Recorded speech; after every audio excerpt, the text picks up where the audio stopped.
প্রিয় শিক্ষার্থীরা, আশা করছি তোমরা সবাই ভালো আছো। আজকের অনলাইন ক্লাসে তোমাদেরকে স্বাগতম জানাচ্ছি। আমি মোহাম্মদ আল আমিন, প্রভাষক, রাষ্ট্রবিজ্ঞান, শেরপুর সরকারি কলেজ, শেরপুর।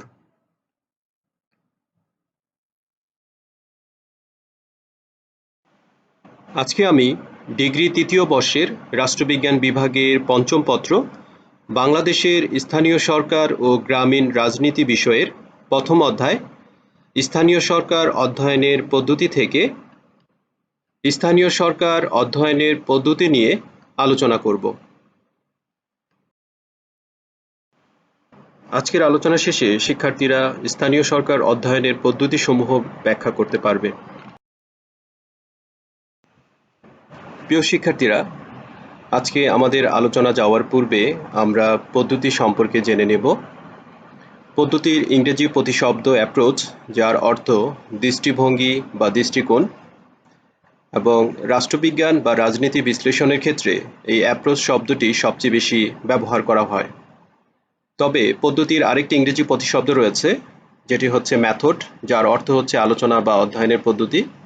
তবে এই শব্দটির তুলনায় অ্যাপ্রোচ শব্দটিকেই গুরুত্ব সহকারে রাষ্ট্রবিজ্ঞানের ক্ষেত্রে বিবেচনা করা হয়।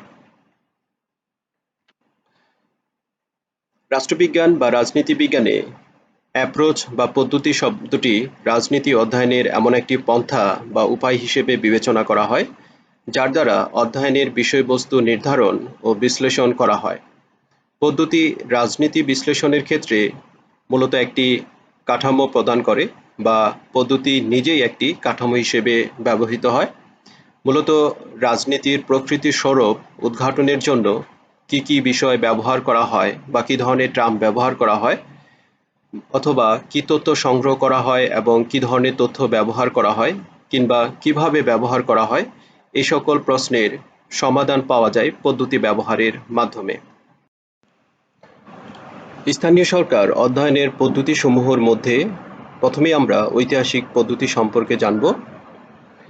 যে কোনো প্রতিষ্ঠানের বিভিন্ন দিক সম্পর্কে অতীতের যে জ্ঞান রয়েছে তা যথেষ্ট গুরুত্বপূর্ণ, আর এ কারণেই সাম্প্রতিককালে স্থানীয় সরকার অধ্যয়নের ক্ষেত্রে ঐতিহাসিক পদ্ধতির ব্যবহার বহুগুণে বৃদ্ধি পেয়েছে। ঐতিহাসিক পদ্ধতির মাধ্যমে কোনো প্রতিষ্ঠানের আদি থেকে বর্তমান সময় পর্যন্ত ওই প্রতিষ্ঠানের উৎপত্তি, বৃদ্ধি ও অগ্রগতির ইতিহাস জানা সম্ভব, এবং এর মাধ্যমেই প্রতিষ্ঠানটির বর্তমান বৈশিষ্ট্য বা প্রকৃতি সম্পর্কে উপলব্ধি করা যায়। আর এর মাধ্যমেই মূলত একটি প্রতিষ্ঠানের সম্পর্কে তথ্য অনুসন্ধান ও গবেষণার ক্ষেত্রে সহায়ক ভূমিকা পালন করে থাকে। এক্ষেত্রে আমরা অধ্যাপক এল.ডি. হোয়াইটকে উদাহরণ হিসেবে বলতে পারি, যিনি মার্কিন যুক্তরাষ্ট্রের প্রথম 40 বছরের যুক্তরাষ্ট্রীয় প্রশাসন ব্যবস্থাকে ঐতিহাসিক দৃষ্টিকোণ থেকে বিশ্লেষণের মাধ্যমে অধ্যয়ন করে মার্কিন যুক্তরাষ্ট্রের প্রশাসনের প্রকৃতি ও বৈশিষ্ট্য সম্পর্কে বিস্তারিত ব্যাখ্যা করেছেন। স্থানীয় সরকার অধ্যয়নের পদ্ধতিসমূহের মধ্যে বৈজ্ঞানিক ব্যবস্থাপনা অন্যতম একটি পদ্ধতি। এই পদ্ধতি বৈজ্ঞানিক ব্যবস্থাপনা আন্দোলনের মাধ্যমে সূত্রপাত ঘটেছে, এবং এই ক্ষেত্রে ফ্রেডারিক ডব্লিউ. টেইলরের গবেষণা মূল ভূমিকা রেখেছে। বৈজ্ঞানিক ব্যবস্থাপনা পদ্ধতির মূল লক্ষ্য হচ্ছে স্থানীয় সরকার অধ্যয়নের ক্ষেত্রে প্রশাসনিক সমস্যাসমূহ বিজ্ঞানসম্মত পদ্ধতি ও কলাকৌশল প্রয়োগের মাধ্যমে ব্যাখ্যা করা। অন্যান্য সামাজিক বিজ্ঞানের ন্যায় স্থানীয় সরকার অধ্যয়নের ক্ষেত্রেও পর্যবেক্ষণের মাধ্যমে উপাত্ত সংগ্রহ, উপাত্তসমূহের শ্রেণীবিন্যাস এবং প্রকল্পসমূহ বা হাইপোথিসিসের সত্যতা যাচাই করার জন্য আরোহমূলক পদ্ধতি প্রয়োগ করা হয়। বিজ্ঞানসম্মত উপায়ে ব্যবস্থাপনা কার্যাদি পরিচালনার প্রচেষ্টার ফলে সংগঠন, ব্যবস্থাপনা, প্রতিষ্ঠানের আয় ব্যয় নির্ধারণের ক্ষেত্রে কার্যকর কলাকৌশলের বিকাশ ঘটে, এবং এর মাধ্যমে রাজনীতি হতে প্রশাসনকে পৃথক করা হয় এবং প্রশাসনের ক্ষেত্রে যান্ত্রিক নিয়মকানুনসমূহ কঠোরভাবে প্রয়োগ করা হয়। স্থানীয় সরকার অধ্যয়নের অন্যতম একটি পদ্ধতি হচ্ছে পরীক্ষামূলক পদ্ধতি। স্থানীয় সরকার অধ্যয়নে পরীক্ষামূলক পদ্ধতির ব্যাপক ব্যবহারের মূল কারণ হচ্ছে প্রতিটি স্থানীয় প্রতিষ্ঠান বা সংস্থাকে এক্ষেত্রে এক একটি পরীক্ষাগার বলে মনে করা হয় এবং এর মাধ্যমে কোনো প্রতিষ্ঠানের সামাজিক, রাজনৈতিক, অর্থনৈতিক, সাংস্কৃতিক এবং ধর্মীয় সংস্কার আইনের নীতিমালাসমূহ প্রবর্তনের মাধ্যমে নতুন নতুন কলাকৌশল বাস্তবায়নের কাজ গৃহীত হয়। মূলত উন্নত ও সমৃদ্ধশালী প্রশাসন ব্যবস্থা গড়ে তোলার ক্ষেত্রে এবং মানুষের জীবনযাত্রাকে উন্নত করার তাগিদ থেকেই পরীক্ষামূলক পদ্ধতির সূচনা হয়েছে। স্থানীয় সরকার অধ্যয়নের ক্ষেত্রে পরবর্তী যে পদ্ধতিটি রয়েছে সেটি হচ্ছে আইনগত পদ্ধতি। আইনগত বা আইনভিত্তিক পদ্ধতি অনুসারে স্থানীয় সরকার ব্যবস্থাকে এক প্রকার আইনগত প্রতিষ্ঠান বা ব্যক্তির সাথে তুলনা করা হয়। যে সকল দেশে প্রশাসনিক ব্যবস্থায় আইনের সুদীর্ঘ ঐতিহ্য রয়েছে সে সকল দেশেই মূলত এই পদ্ধতিকে গুরুত্ব সহকারে ব্যবহার করা হয়ে থাকে এবং এক্ষেত্রে আমরা ইউরোপের কয়েকটি দেশের উদাহরণ বলতে পারি, যেমন ফ্রান্স, বেলজিয়াম বা জার্মানি। মূলত এই পদ্ধতিটি একজন শক্তিশালী প্রবক্তা হচ্ছেন ফ্র্যাঙ্ক জে কোডনউ। তার মতে, যেহেতু স্থানীয় সরকার দেশের আইনগত কাঠামোর ভিতরে থেকেই কাজ করে, সেহেতু ওই আইনগত কাঠামোর উপর আলোকপাত করার ব্যাপারে আইনভিত্তিক অনুশীলন পদ্ধতির মূল্য রয়েছে। স্থানীয় সরকার অধ্যয়নের পরবর্তী যে পদ্ধতিটি রয়েছে সেটি হচ্ছে বর্ণনামূলক ও প্রাতিষ্ঠানিক পদ্ধতি এবং এই পদ্ধতিটি বর্তমান সময়ের সর্বাপেক্ষা অনুসরণীয় একটি পদ্ধতি।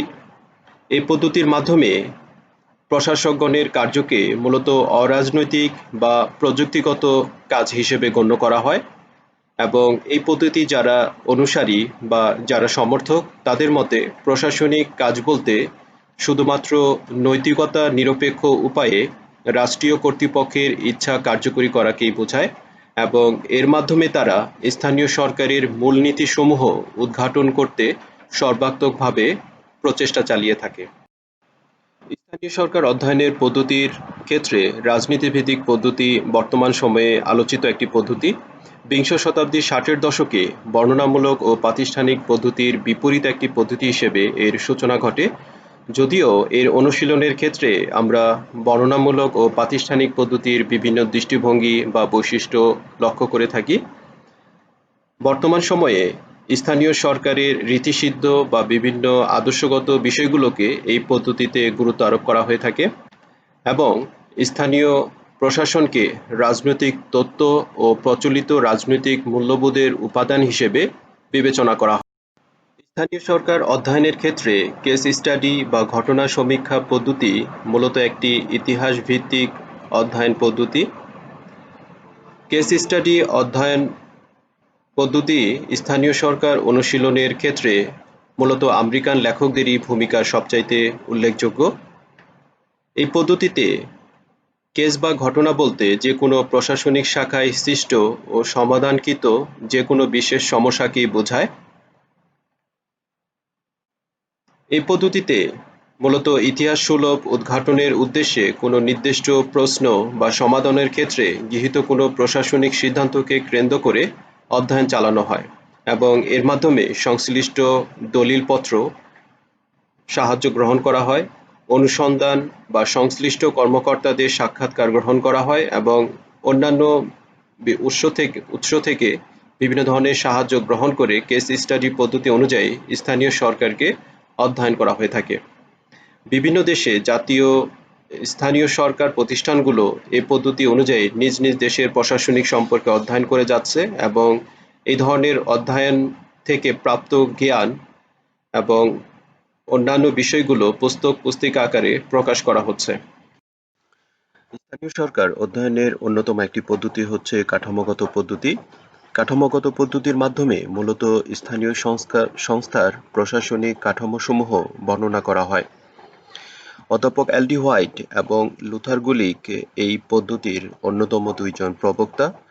অধ্যাপক এল.ডি. হোয়াইট তার introduction to the study of public administration এবং লুথার গুলিক তার papers on the science of administration গ্রন্থে এই পদ্ধতি সম্পর্কে বিস্তারিত ব্যাখ্যা করেছেন। এই পদ্ধতির সমর্থকগণ মূলত স্থানীয় সংস্থার বিভিন্ন প্রতিষ্ঠানের আর্থিক প্রশাসন নিয়ে গুরুত্ব সহকারে আলোচনা করেন। বর্তমান সময়ে স্থানীয় সরকার বিশ্লেষণের ক্ষেত্রে আচরণগত পদ্ধতির ব্যবহার দ্রুত বৃদ্ধি পাচ্ছে। এটি মূলত একটি সামাজিক মনস্তাত্ত্বিক পদ্ধতি, কেননা এই পদ্ধতিতে স্থানীয় প্রতিষ্ঠানে মানুষের বিভিন্ন কার্যক্রম ও আচরণ নিয়ে আলোচনা করা হয়। স্থানীয় প্রতিষ্ঠানে ব্যক্তি আচরণ পর্যালোচনা করে কতগুলো সাধারণ সূত্রে বা জেনারেল প্রিন্সিপালে উপনীত হওয়াই হচ্ছে এই পদ্ধতির মূল লক্ষ্য। এই পদ্ধতির মাধ্যমে স্থানীয় প্রতিষ্ঠানের সাথে সম্পৃক্ত মানুষের ভূমিকাকে মূলত দ্বৈত ভূমিকা হিসেবে বিবেচনা করা হয়, যার একটি হচ্ছে সাংগঠনিক ভূমিকা এবং অপরটি হচ্ছে সামাজিক ভূমিকা।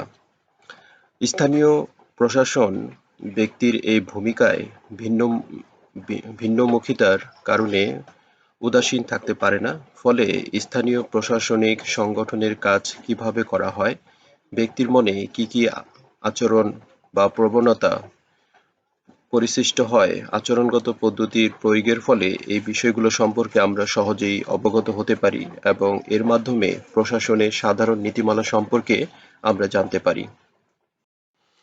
স্থানীয় সরকার অধ্যয়নের সর্বশেষ পদ্ধতিটি হচ্ছে তুলনামূলক পদ্ধতি।